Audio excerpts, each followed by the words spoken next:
Don't forget, you can reach the latest episode of Potomac Watch anytime. Just ask your smart speaker, play the Opinion Potomac Watch podcast. From the opinion pages of the Wall Street Journal, this is Potomac Watch.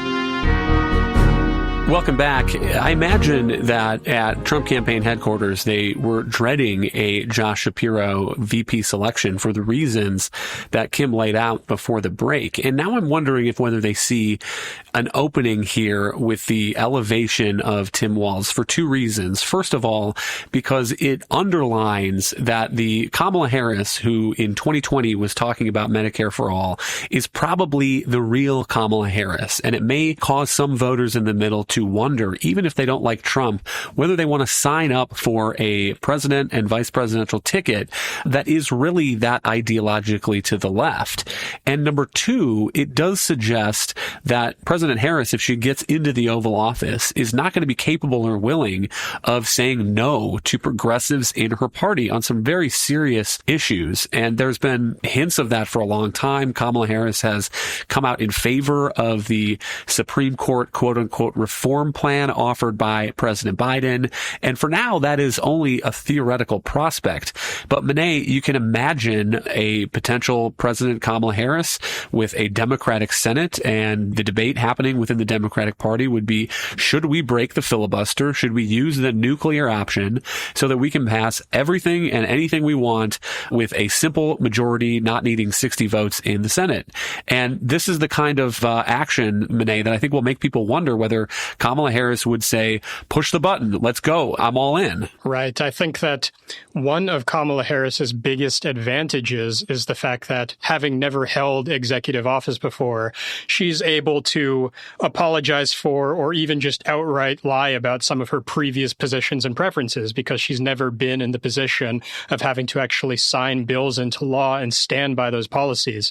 Obviously, she was a district attorney, then Attorney General of California, and then in the United States Senate, all positions where she took many positions about important public policy issues, but didn't have to stamp her name onto legislation and actually execute laws. And so I think that picking Tim Walz actually is now going to make it harder for her to distance herself from some of the most progressive parts of her record, because critics are going to be able to point to how he was actually implementing some of these Democratic wish list items into law in Minnesota. And it's very clear that she now is embracing and adopting that approach to governance, whereas a more moderate pick like Josh Shapiro would have helped her to distance herself from those parts of the progressive track record over the past few years.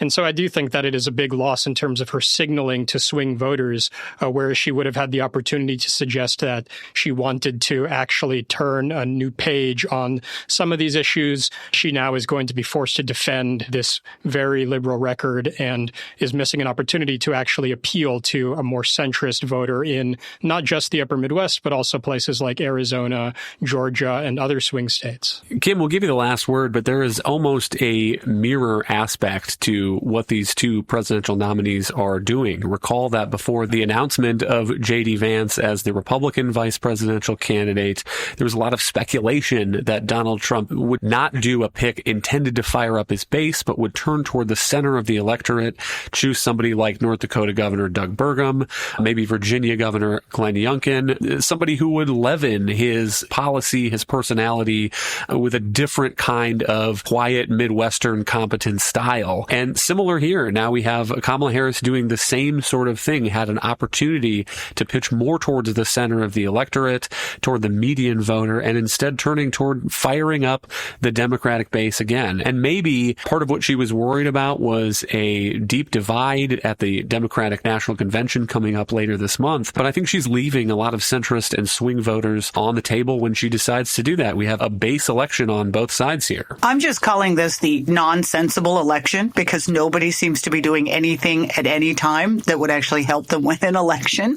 I mean, if you think about it, you go back. I mean, Republicans would have done far better to have nominated someone other than Donald Trump. I can't believe that right now, that if you didn't have Nikki Haley, for instance, at the top of the ticket, that the Republican wouldn't be running away with this race, given the economic situation, the border situation, the national security security situation. And Trump makes it a little too easy for the press to go after some of his sideshows and things that he gets stuck on. I can't believe that there weren't Democrats that did not challenge Joe Biden in a primary, because the same thing, if they had had a competitive contest rather than this weird scenario where he was left to limp along until there was a crisis. Yes, Kamala Harris is pulling them up in the polls, but let's be clear, she's inched a little bit ahead in national polls, maybe according to some of them. She still seems to be behind in a lot of the swing state polls. And even if she's there, it's just making it competitive. They're not necessarily running away with this race. And now, yes, you have both of these nominees choosing vice presidential candidates that don't seem to be making an appeal to a lot of the voters that actually make the difference in election. And those are suburban voters, centrist voters, independents who are looking for something different. These are people, sometimes they're called the double haters. They don't really like either of their candidates. So they're looking to see if someone else on the ticket or the policies can bring them over. It's just a remarkable thing to me. And I think it might be a function of our polarized politics of both parties, their leadership being a bit scared of their wings, a lot of different factors. But this is not an election that's making a lot of sense to anybody who is used to watching elections and strategies that have a track record of working. Thank you, Kim and Monet. Thank you all for listening. You can email us at pwpodcast@wsj.com. If you like the show, please hit that subscribe button, and we'll be back tomorrow with another edition of Potomac Watch.